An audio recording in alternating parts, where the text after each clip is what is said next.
Hello everyone, welcome to Module 3 and Lecture 3. We are going to talk about how to organize messages to other cultures. We're going to look at the role of silence in communication, factors in written communication, such as why to write, who writes, where, when, and how. We'll look at organization plans of messages, direct and indirect plans, and the idea of organizing unwelcome messages, and just touch on this. Silence can be a powerful tool to convey messages when you think about nonverbal communication. In Asian cultures, it can be used to convey just as much meaning as any word. So empty spaces in Japanese paintings or empty spaces between rocks in Zen gardens are full of meaning. So ma in Japanese means silence. In negotiations, when the other party falls silent and that silence lasts a few minutes, you might not understand what this means. The silence doesn't necessarily mean your partner's fallen asleep or lost interest in what you're saying. But one of the meanings of silence can be refusal to your ideas or your proposal. It can also indicate careful consideration of the proposal. So let's watch a short video from a Japanese movie, and you'll see a group of Japanese business people going into a French restaurant. And while you're watching, observe how the characters communicate, and in particular, how they use ma.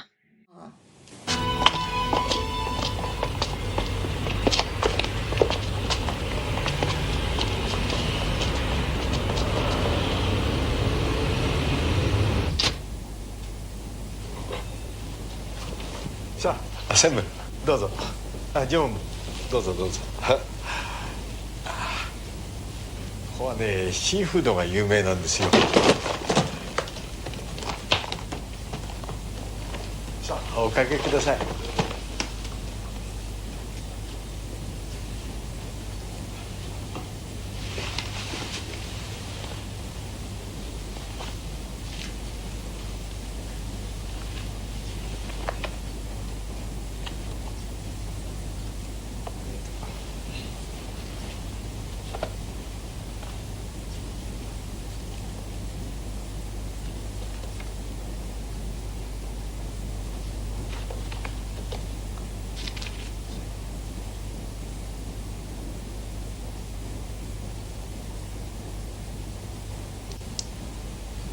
お決まりでございましょうか。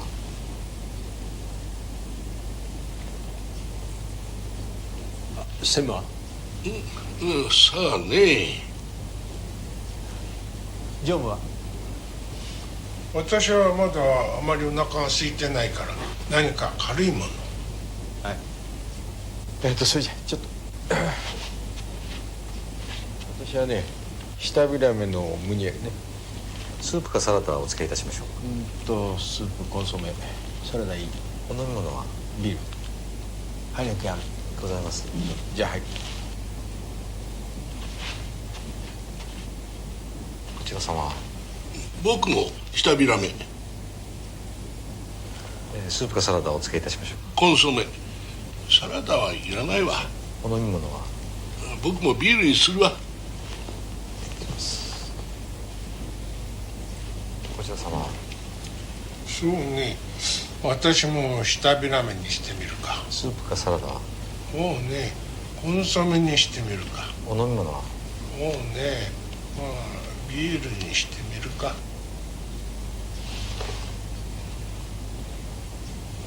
僕も同じ。私も同じ。こ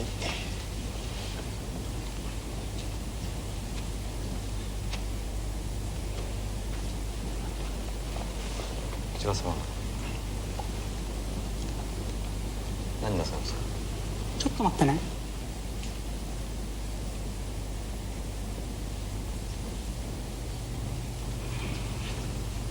クネールか。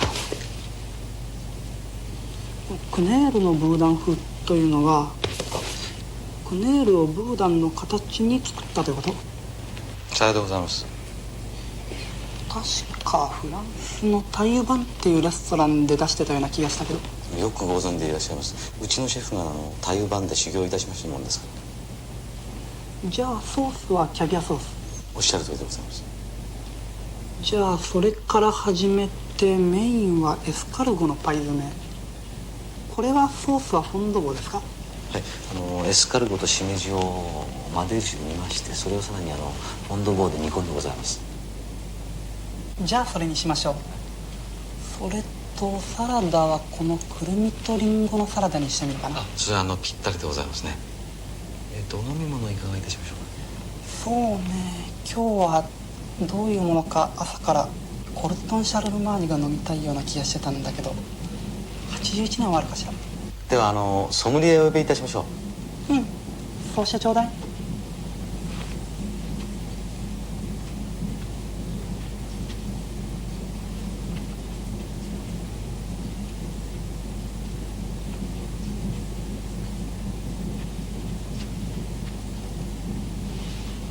So, from the very first moments of the clip, you maybe noticed how the group of business people are walking with the older and more senior people at the front, and how the younger guy is last carrying binders and briefcases. And the younger guy is obviously at a lower level and should be invisible when they enter the dining room. You'll see he drops the binders and the others look annoyed. And then, of course, he kind of sits down before the main guy, and another person grabs him by the collar to keep him hanging in the air until the main guy sits down. You'll notice the server approaches the older man to ask him what he wants, and the man doesn't say, "I'm not the most important person." Ask him first. Instead, he pretends he needs another moment. So these are all examples of indirect communication used in high context cultures. So the server, of course, understands his mistake and moves to another gentleman, asks again, makes the same mistake. The server didn't notice who entered the room first, but maybe you did, based on the things we've talked about already. And finally, the server gets to the right guy. And what stands out the most to us is that almost everybody in the scene orders the same thing as the person of the highest rank. You may ask why, or you may have figured out that this is out of courtesy and deference to and respect to the boss. So they're communicating that his choice of food is the best. And so they'll do exactly like him. They're not bothered by the fact that they're going to select the same thing on the menu. It's important to blend in and be like everybody else, and rather than sticking out and being unique in every way. So there's a proverb in Japanese that says the nail that sticks out gets pounded back in, which basically says it's important to blend in and be like everybody else and not stick out or be unique in a different way. So they get kind of outraged by this younger worker who upstages his superiors by kind of displaying his culinary knowledge of French cuisine. If you have a few minutes some evening, try this game. It's kind of fun, and it's called the Ma game. You'll need 3 people, 1 speaker, 1 listener, and 1 scorekeeper. And you want to spend 2 minutes on 1 round, and then you can rotate and repeat the game until all of you have tried all 3 roles. The speaker chooses a topic and that they can talk about excitedly for about 2 minutes. And so, for example, their plans for the next weekend or in an ideal city they'd like to live in, and literally anything. The speaker needs to communicate his or her excitement. And the trick is they need to pause for no less than 4 seconds between each sentence or thought. And then the listener is supposed to listen in a way that encourages the speaker to hurry. The scorekeeper is supposed to time the pauses and give the speaker a batsu. And that's a Japanese word for mistake. For every pause shorter than 4 seconds. And at the end, calculate the number of batsu.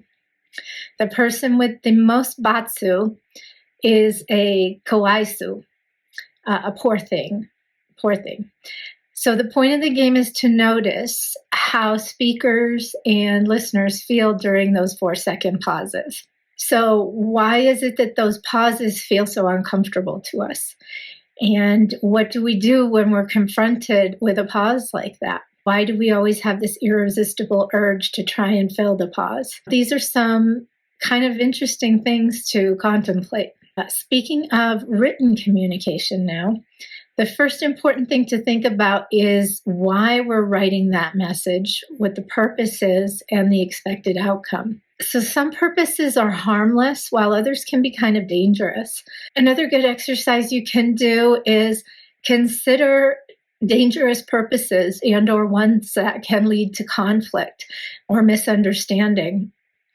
As we saw in the video clip, some cultures' rank and position are extremely important. So the consideration of who writes, to whom, and can be really important to collaboration with others in the party, with another party.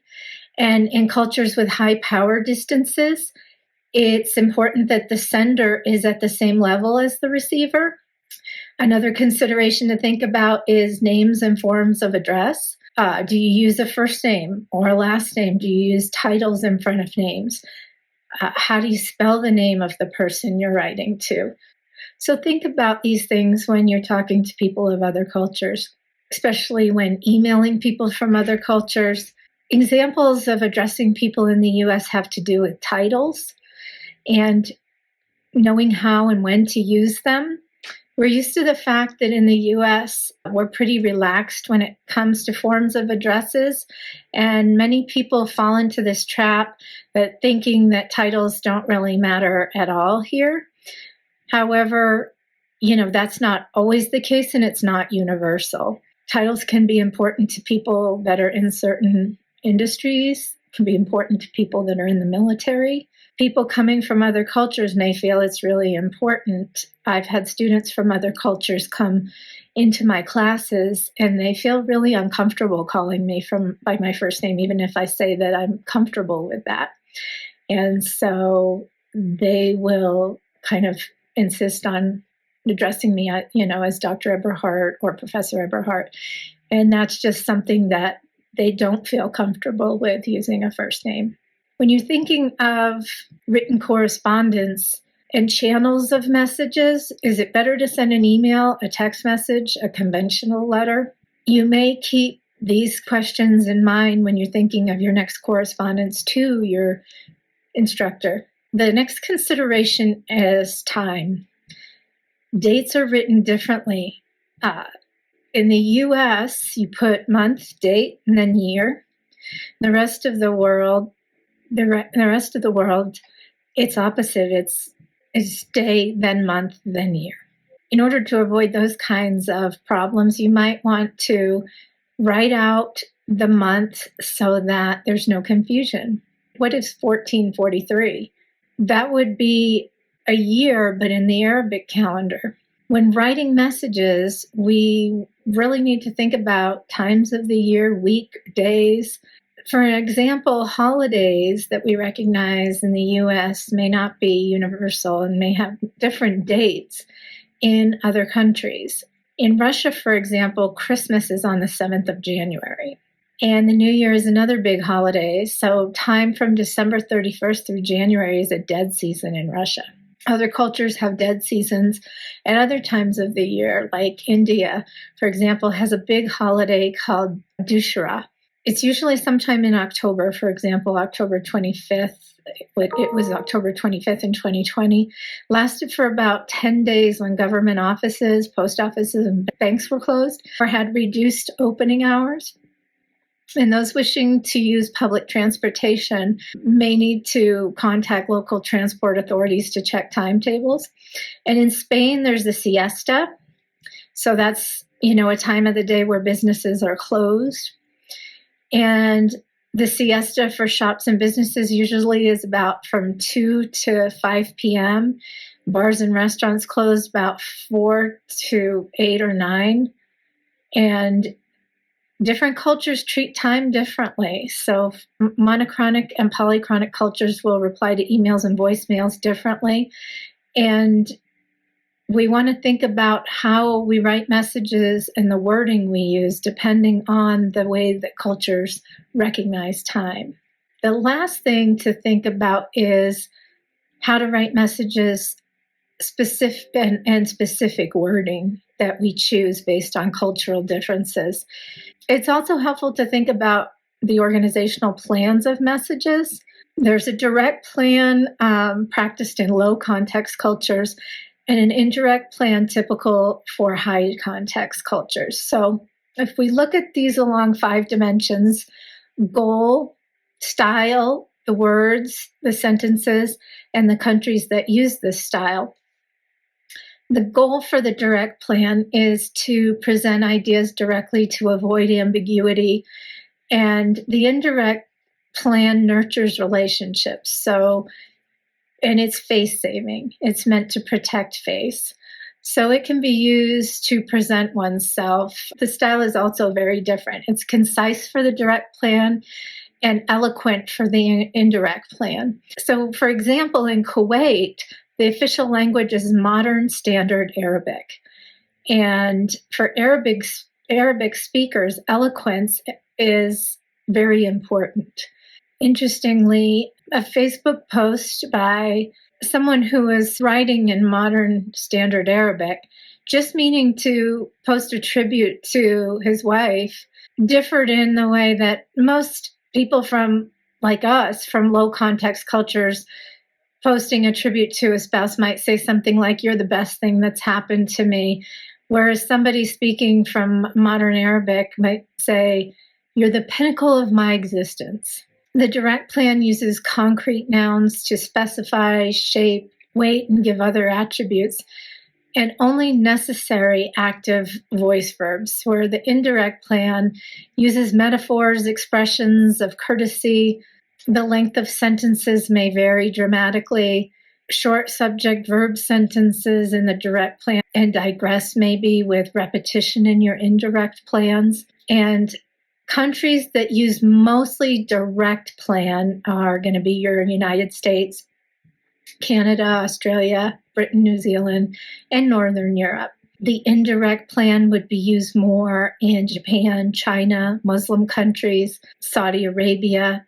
So some sample letters to see how this plays out in written correspondence are here. We'll take a peek at some of these sample letters to see how this plays out in written correspondence, culture to culture. This first letter is from Saudi Arabia to the United States, and this was written in Arabic from a travel agency in Jeddah on the west coast of Saudi Arabia, on the Red Sea, to a travel agency in Los Angeles. And it was handwritten right to left.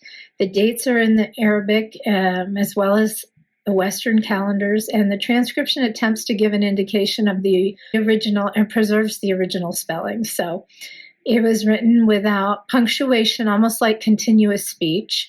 And a pause is indicated by the 3 dots in the 6th line. So you can see the letter starts with a greeting, "Peace be upon you and God's mercy and blessing." Now we need to know that some high context cultures, and Arab is an example, persuade by emphasizing the persuader's authority. And the first line of the letter does that by saying, "We want to inform you we're a huge international company. We have complete qualifications to provide service and fulfill all their wishes." And then there's a bit of that eloquence with regard to the meeting that took place between you and our representative, Brother Hassan. And it would delight us to put our experience into your hands. And then the closing phrase, "We're thankful to you for your cooperation and your immediate reaction. So accept our salute and admiration." The next letter is from Myanmar, which was formerly Burma, to the United States, and it was written from right to left in Burmese. The original was handwritten. So looking at the beginning, "Remembrance to you as I write this letter. Mr. Williams sent me a letter. I received it, but I didn't return your letter. Forgive me. Now I have a friend who's going to the United States and is taking this letter to give you. So the most noticeable effect of culture in this letter is the attention to relationship in spite of an obvious lapse of time between this and the last contact. So again, let's look at the end of the letter. Mr. William and wife and family. I trust you're fully healthy and happy. If you would like some things in Burma, let me know. I will very much appreciate if you have some time to come to Mandalay. Let me know. My family's well and healthy. And an excerpt from another Burmese letter. It shows the same lavish attention to relationship. It's a reminder from a newspaper to an advertising customer about renewing an advertisement. So you can go ahead and read that letter. When it comes to correspondence, the most difficult part is writing unwelcome messages or bad news.